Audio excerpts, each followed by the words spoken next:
mengundang teman-teman dari perusahaan mitra yang kebetulan saat ini sedang membangun kerja ada 40 perusahaan. Nah, dari 40 perusahaan ini ada bermacam-macam kriteria. Saya bacakan ini. Yang pertama, klasifikasi manufaktur. Nah, manufaktur ini walaupun di sini tidak ada, tetapi kita ikut ambil bagian untuk bagaimana membantu pemerintah untuk bicara tadi. Artinya ketika di sini tidak ada, ya perlu lain kan ada yang manufaktur. Walaupun di Surabaya ini masih sekitar 1 atau 2 tinggi. Itu di sini ada 8 perusahaan yang bergerak di manufaktur. Kemudian yang kedua, perbankan dan keuangan. Juga ada 8 perusahaan. Nah, di sini juga ada 2 prodi di sini yang terkait dengan perbankan dan keuangan. Di samping juga prodi lain juga begitu. Lalu berikutnya teknologi informasi. Yang bergerak di teknologi informasi ini ada 2 perusahaan. Itu karena yang di situ juga ada teknologi informasi, termasuk juga divisi bisa diperlukan ada teknologi ilmu komunikasi dan juga teknologi lain yang juga itu, bahkan termasuk juga D3. Jadi kita buka itu di satu dengan D4. Kemudian kalau yang S1-nya yang di luar itu vokasi itu S1 dan S2. Nah, kalau sekolah menengah itu SMA SMK. Ya, aliyah juga, jadi semuanya. Nah, karena level kita itu terbuka untuk umum. Lalu berikutnya yang bergerak di teknologi, yang bergerak di pendidikan. Kebetulan sampai hari ini, kemarin kami ada 3, tapi karena ada acara yang bersamaan di Malang dan di Jogja, itu sehingga hanya 1 yang bisa. Ini punya pemerintah, yaitu yang BPPP. Juga mereka saat itu sedang untuk pelatihan di sana itu, kemudian termasuk juga untuk penyaluran tenaga kerja. BPPP ini di bawah Kementerian Tenaga Kerja langsung, yang ada di Surabaya, yang BLK juga. Kemudian yang kelima itu bergerak di bidang retail. Itu ada 3 perusahaan. Nah, yang ini mereka hanya membutuhkan S1, D3 dan S1. Nah, berarti semua kualifikasi yang dimiliki oleh industri serta pelatih lain mereka bisa itu. Dan ini peluangnya banyak. Kemudian berikutnya yang ke-6 itu KMCG. Itu ada 1, itu yang mereka butuhkan SMK dan S1. Kemudian yang berikutnya untuk kesehatan itu ada 1, itu juga SMK sampai dengan S1. Kemudian yang ke-8 itu ada yang bergerak di konsultan, itu ada 2 yang dibuka juga SMA sampai S1. Kemudian yang lainnya ini yang umum itu ada 13 perusahaan yang rata-rata mereka itu SMK, SMA, SMK dan sampai dengan S1. Teman-teman sekalian, dari 40 perusahaan ini artinya apa?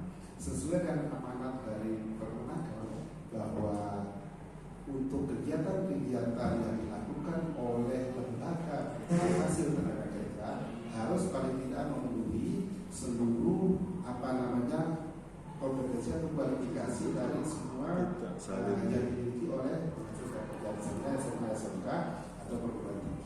Nah, kalau saya lihat di Surabaya ini SMK kan jelas. Kemudian kalau perguruan tinggi itu ya sekitar 200-300 lebih kualifikasinya. Nah, dalam hal ini walaupun kita tidak bisa memenuhi seluruhnya, paling tidak lebih dari setengah kita sudah bisa menyelesaikan itu. Artinya bahwa Unisri sebagai bagian dari PTK yang bertanggung jawab terhadap urusannya, 1, kemudian sebagai bagian dari warga negara dan bagian dari elemen bangsa Indonesia ikut membantu pemerintah dalam hal mengurangi tingkat pengangguran terbuka yang sekarang ini untuk seluruh warga sekitar 5%. Nah, ini yang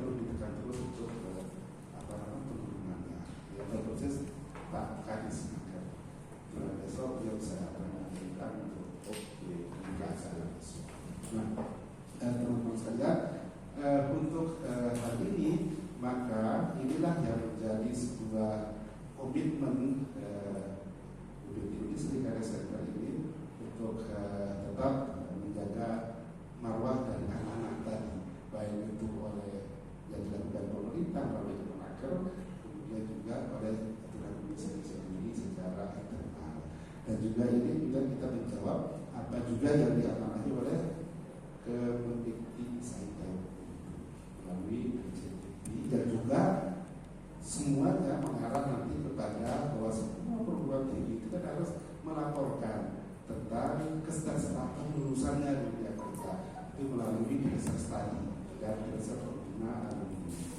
Dan kami alhamdulillah tahun ini ya sudah ya walaupun belum kami laporkan secara resmi ke Pak Rektor bahwa tahun ini sekitar 83% kita berhasil mentransfer alumni yang sesuai dengan ketentuan. Kalau dulu 2 tahun setelah lulus, kalau sekarang diubah sama pemerintah itu 1 tahun setelah lulus sudah bisa dilacak gitu. Karena sekarang ini kan yang namanya dunia kerja itu bukan hanya ASN atau bukan, yang penting dia bisa menghasilkan dan bisa memberi standar hidupnya, kan itu sudah termasuk pekerjaan gitu. Nah, yang terbukti dengan apa yang diisi dan dijawab oleh alumni kami itu yang ASN banyak, yang di luar swasta banyak, yang kerja di luar negeri juga lumayan, kemudian penghasilan mereka itu ya hampir melebihi dosen. Itu jadi artinya sebuah kebanggaan bagi kami bahwa ini terus akan kita raih terus, karena hasilnya nanti bisa kami berikan hasil kepada prodi untuk tetap mempertahankan kurikulum itu, atau apa namanya ada ini sebagai apa namanya bagian dari ini gitu. Nah, jadi sekali lagi untuk job kali ini sudah yang ke-10 kali kami lakukan, melaksanakan 2 kali secara online waktu COVID dulu, kemudian 8 kali secara offline. Kami pernah istirahat dulu hanya tahun 2019, seharusnya ini ke-11. Jadi mungkin itu sementara yang dapat kami sampaikan. Terima kasih. Assalamualaikum warahmatullahi wabarakatuh. Waalaikumsalam. Kalau ada yang perlu ditanyakan. Saya berapa? Jadi sedikit tentang masa tunggu. Jadi 83% terserap. Tapi yang masa tunggu apakah kita kalau yang kemarin 6 bulan Ya. Ya, apakah ini sudah Baik. dimention? Kami sudah simpulkan masa tunggu sekarang ini sudah 3 bulan. Dari dulu dari tahun kemarin coba kita evaluasi itu, jadi presentasi lebih tinggi itu 6 bulan. Sekarang itu sudah 3 bulan. Bahkan kami sudah berani nanti 1 bulan untuk insya Allah ya tahun depan dengan cara-cara seperti ini. Ya tadi Pak Rektor sudah sampaikan, ini yang terpusat itu job fair, tapi tetap istiqomah kami lakukan untuk hiring. Nah, dua-dua ini sangat penting. Untuk apa? Untuk lulusan Indonesia ini paling tidak dalam 1 tahun mereka lulus, paling tidak itu 83% sudah memperoleh pekerjaan. Artinya kalau lulusannya itu katakanlah setahun itu 1.200, ya berarti paling tidak itu 800-nya itu ya sudah dapat pekerjaan. Nah itu kami berani dimulai nanti tahun ini itu karena belum selesai juga. Jadi itu sekitar 1 bulan 3 bulan berarti kami simpulkan seperti itu. Kalau masalah yang kampus daerah itu berapa? Jadi mereka belum wisuda tapi sudah diterima kerja kita ada? Begini Mbak, intinya kalau hiring itu mereka sudah wisuda. Tetapi kalaupun ada yang masih masih reguler kuliah itu boleh. Karena ada beberapa perusahaan ketika mereka masuk ke kami untuk mengajukan lowongan itu lalu langsung saya undang masuk ke kantor. Ini kayak kemarin itu besok tanggal 21 juga ada yang hiring langsung itu dari BRI dan Bank Center. Gitu. Nah kami tanya, karena kalau ini kan kita berhati-hati juga. Jadi gini, kira-kira pertama itu yang diterima itu yang lulusan atau ada yang masih kuliah? Mayoritas lulusan Pak, tapi kalau ada yang masih kuliah boleh. Terus setelah itu coba tersangka lagi sampai 3 kali dan sebagainya. Kalau itu sudah terjawab semuanya, tetap dilakukan sama 2 orang ini kan. Itu karena itu menjadi sebuah akad bagi kami supaya tidak abal-abal. Dan banyak perusahaan datang ke sini itu selalu dari ketika kan itu kalau psikologi kan kalau jawabannya lama-lama itu tidak jelas, sudah kita tolak dengan halus. Tapi kalau jelas, profilnya dikit dan sebagainya, ya. Nah, tapi yang jelas Pak, itu umumnya itu yang sudah alumni, tetapi juga tetap kita kembali kepada kebijakan dari mitra perusahaan. Kerjasama dengan berapa perusahaan Pak yang ini? Kalau yang hiring itu ini Mbak, ada industri kita sudah punya sekitar 300 lebih mitra perusahaan. Oh, iya. Ya, bukan perusahaan bahkan dari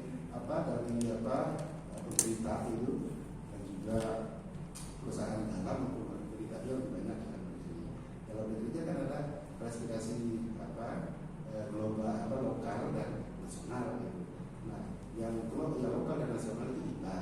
Kemudian itu gini, mereka yang bersurat atau mungkin melalui kontak WA ke kami, Pak, kira-kira bisa nggak kami mau buka lowongan ini? Ya sudah, langsung ditindaklanjuti oleh tim kami, silahkan diundang ke sini, diundang kita bicara. Nah, tidak ada waktu, jadi berjalan gitu ya Pak. Ya. Mereka itu datang gitu ya Pak. Iya, mereka Tidak ada waktu khusus, setiap bulan ini. Enggak ada. Itu pun yang resmi kami programkan hari itu 4 kali setahun. Tetapi kalau teman-teman perusahaan datang ya sudah, walaupun itu 4 kali setahun secara resmi sudah KAD ya, yang kebijakan industri. Tetapi kalau teman perusahaan minta ya sudah kami layani. Dia ada juga biayanya seberapa kan. Karena bahkan ada juga yang berkata, kami yang tanggung, alhamdulillah. Kami yang tanggung nanti itu tempatnya dan lulusannya. Nah, cuma ada satu hal yang menjadi dasar kami pada saat ini, tingkat animo dari alumni memang kita sadari masih bukan kurang, masih ada sedikit lah saya harapkan. Kalau harapan kita itu ekspektasi kita 100%, ya ada sekitar 70, 80 yang bekerja. Makanya saya selalu mengatakan ekspektasi itu tidak bisa sama dengan realita. Seperti itu Pak.